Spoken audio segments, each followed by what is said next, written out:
G'day, Anthea here for Ant's Pants Pantry.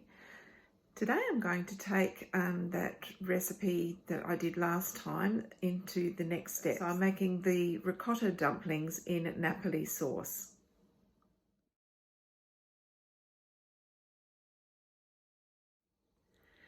Clearly you don't have to use homemade ricotta in this recipe.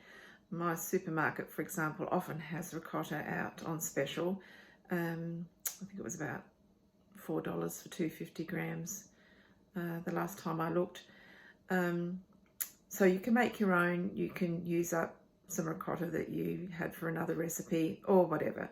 But I think this is a nice looking recipe for a lunch, and there's a bit of protein in it to keep you going until dinner time, but it's also light enough just to be suitable for a lunchtime recipe. So I'm excited to see how it turns out. Let's have a look. Now, it is in the Everyday Cooking for Thermomix Families. I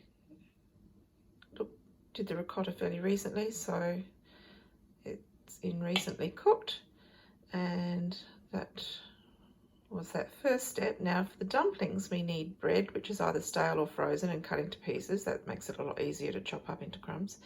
100 grams of Parmesan cheese, half of the lemon, the zest only, no white pith, some fresh basil leaves, some fresh oregano leaves, and a bit of salt and olive oil for greasing. Then for the sauce, a brown onion, 2 cloves of garlic, some olive oil, a can of diced tomatoes, 300 grams of tomato passata, vegetable stock paste, a bit of water and pepper. Okay. We skip this step because I already have my ricotta.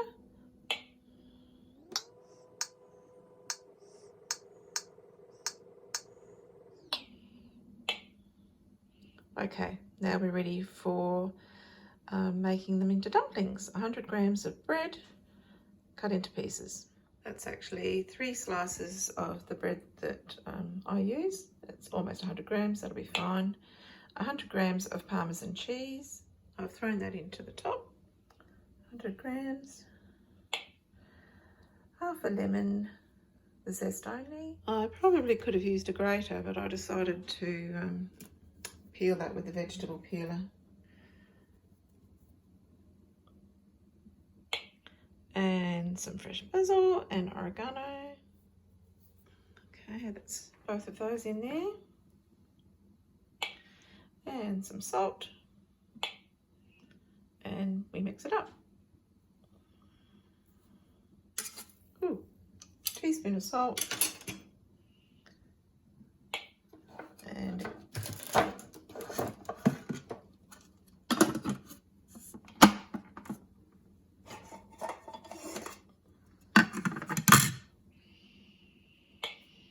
10 seconds on speed 9.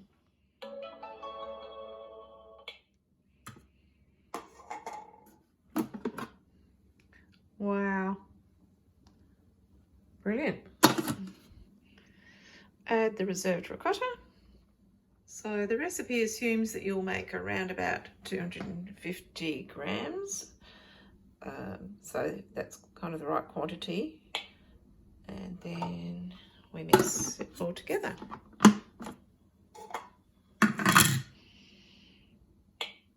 "15 seconds on speed 3.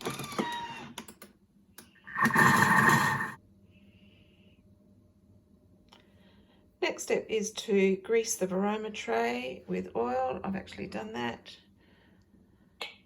And then using wet hands, squeeze the ricotta mixture into walnut-sized balls to form dumplings, and place the dumplings onto the greased varoma tray. All right. I'm just going to do that combining step again because there's a couple of big lumps of ricotta still in there. There we are. I did manage to get 16 balls. So I found the mixture quite crumbly, so wet hands is obviously a key. I used my ice cream scoop to get the similar amounts into my hand, but you can see they're all different sizes. Anyway, the recipe is designed to feed 4, so 16 balls would be 4 each. And there they are on the greased varoma tray. So the next step is to set the varoma aside, Okay, and do that and get started on the sauce. A brown onion. It's kind of nice. I didn't have to clean the bowl. 2 garlic cloves. Insert measuring cup into the dish.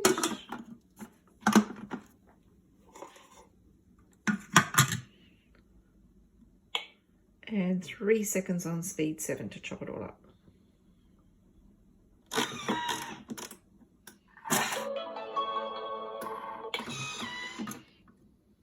Scrape down the sides.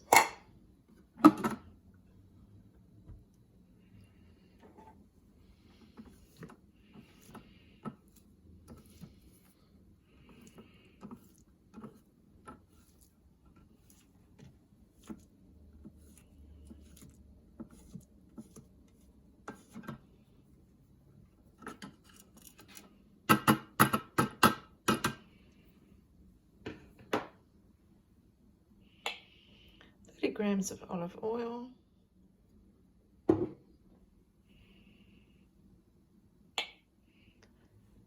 insert the measuring cup in,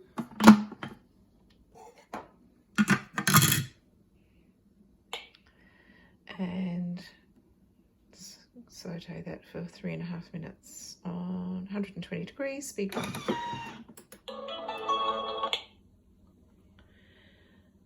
Okay, we add the other ingredients.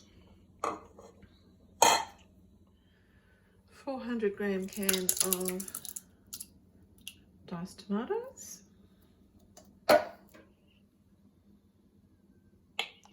300 grams of tomato passata.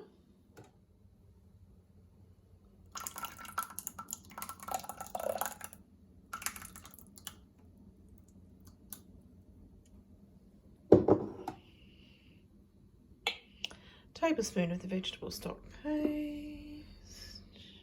I'm going to have to make some more of this soon. And 100 grams of water. I think I'll rinse out that tomato tin.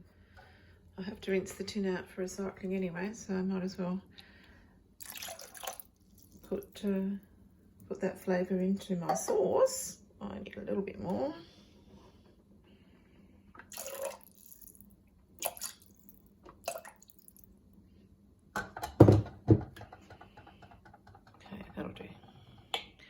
Pinch of ground black pepper, and then we cook it for 5 minutes. Okay. I like pepper, so I've been generous with the pepper.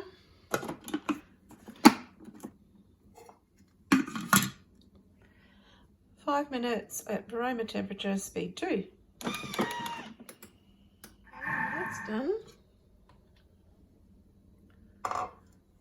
Looking good, and place the aroma dish with the dumplings into position.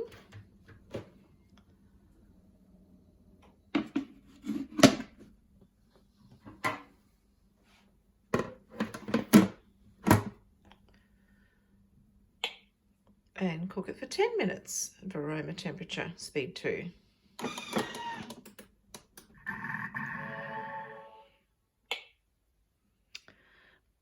Okay, place the dumplings and sauce into bowls, sprinkle with cheese and extra basil leaves, and serve hot.